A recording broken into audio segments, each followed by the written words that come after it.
ఇప్పుడే country delight app ని download చేసుకోండి.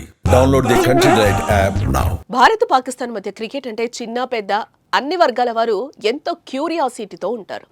ఈ ఏడాది ఆసియా కప్ లో భారత్ పాక్ మధ్య గొడవ మరింత హాట్ గా మారింది.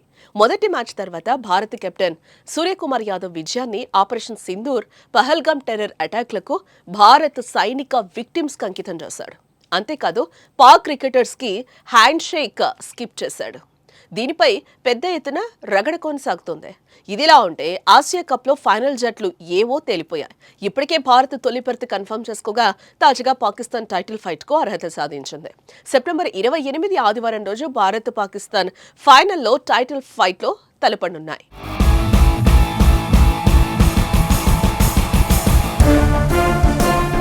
పాక్ తో జరిగిన 2 మ్యాచ్ల్లో భారత్ ఘన విజయం సాధించి తొలి బెర్త్ను కన్ఫర్మ్ చేసుకుంది.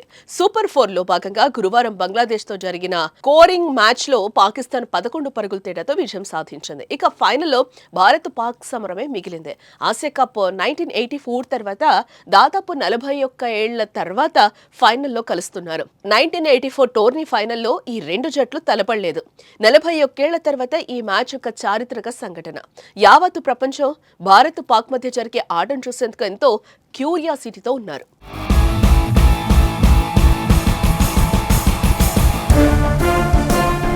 సెప్టెంబర్ 14న జరిగిన గ్రూప్ స్టేజ్ లో భారత్ 6 వికెట్ల తేడాతో పాకిస్తాన్ ఓడించింది. సెప్టెంబర్ 24న జరిగిన సూపర్ 4 లో 6 వికెట్ల తేడాతో విజయం సాధించింది. సూర్యకుమార్ యాదవ్ నాయకత్వంలో భారత్ జోరు మీద ఉందని చెప్పుకోవచ్చు. 2 సార్లు ఓడించింది ఒకెత్తైతే ఇప్పుడు ఫైనల్లో విజయం సాధించడం మరొకెత్తు. ఈ టోర్నీలో వరుస విజయాలతో దూసుకెళ్తున్న భారత్ ఫైనల్లోనూ అదే జోరు ప్రదర్శించి పాకిస్తాన్ చిత్తుగా ఓడించి ఛాంపియన్ గా నిలవాలని ఉవ్విళ్లూరుతుంది.